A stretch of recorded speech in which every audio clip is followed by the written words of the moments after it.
നമസ്കാരം. റാഫ്റ്റോക്ക് മലയാളത്തിലേക്ക് അവർക്കും സ്വാഗതം. ഐഎസ്എല്ലുമായി ബന്ധപ്പെട്ട അൺസർട്ടനിറ്റി ഒരു ഭാഗത്ത് നിലനിൽക്കുന്നു. അതുകൊണ്ട് തന്നെ ക്ലബ്ബുകൾ അവരുടെ സൈനിങ്ങും മറ്റു പ്രവർത്തനങ്ങളും ഒക്കെ മന്ദഗതിയിലാക്കിയിരിക്കുന്നു എന്ന തരത്തിലുള്ള റിപ്പോർട്ടുകൾ കഴിഞ്ഞ വാരം നമ്മളേറെ കേട്ടു. ഇപ്പോൾ കേരള ബ്ലാസ്റ്റേഴ്സിൻ്റെ പ്രീ സീസൺ മാറ്റിവെച്ചുവോ, പുതിയ താരങ്ങളെ സൈൻ ചെയ്ത് ഹോൾഡ് ചെയ്തുവോ, ഇങ്ങനെയൊക്കെയുള്ള ചോദ്യങ്ങൾ ആരാധകർക്കിടയിലുണ്ട്.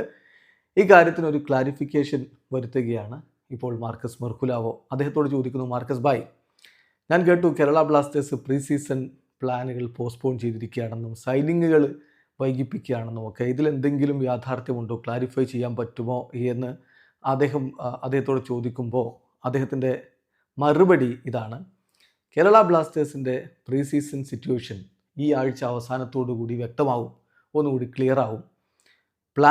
ഇതുവരെ ഉണ്ടായിരുന്ന പ്ലാൻ എന്ന് പറയുന്നത് ജൂലൈ 7 ട്രെയിനിങ് ആരംഭിക്കുക എന്നതായിരുന്നു. ഇതാണ് ഇപ്പോൾ മാർക്കസ് മെർക്കുലാവോയുടെ മറുപടി. അതായത് കാര്യം വളരെ വ്യക്തമാണ്.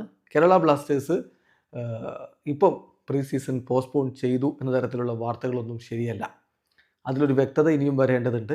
അത് ഒരുപക്ഷെ ഈ ആഴ്ച അവസാനത്തോടു കൂടി പ്രീ സീസൺ പ്ലാനുകളെക്കുറിച്ച് നമുക്ക് വ്യക്തത കിട്ടും. ഇപ്പോൾ മനസ്സിലാക്കാൻ പറ്റുന്നത് ജൂലൈ 7 ട്രെയിനിങ് ആരംഭിക്കുമെന്നാണ്. എന്തായാലും ഐഎസ്എല്ലുമായി ബന്ധപ്പെട്ടുള്ള അൺസർട്ടനിറ്റി ഒരു ഭാഗത്തുണ്ട്. അത് പലരെയും വലിയ രൂപത്തിൽ കൺഫ്യൂഷനിലാക്കിയിട്ടുമുണ്ട്. ക്ലബ്ബുകളുടെ പ്രവർത്തനങ്ങളെ അത് എങ്ങനെ ബാധിക്കുമെന്നുള്ളതാണ് ഇനി കണ്ടറിയേണ്ടത്. വീഡിയോ അവസാനിക്കുന്നു. ഫുട്ബോൾ ലോകത്തെ കൂടുതൽ വിശേഷങ്ങളുമായി റാഫ്റ്റോക്സ് വീണ്ടും എത്താം.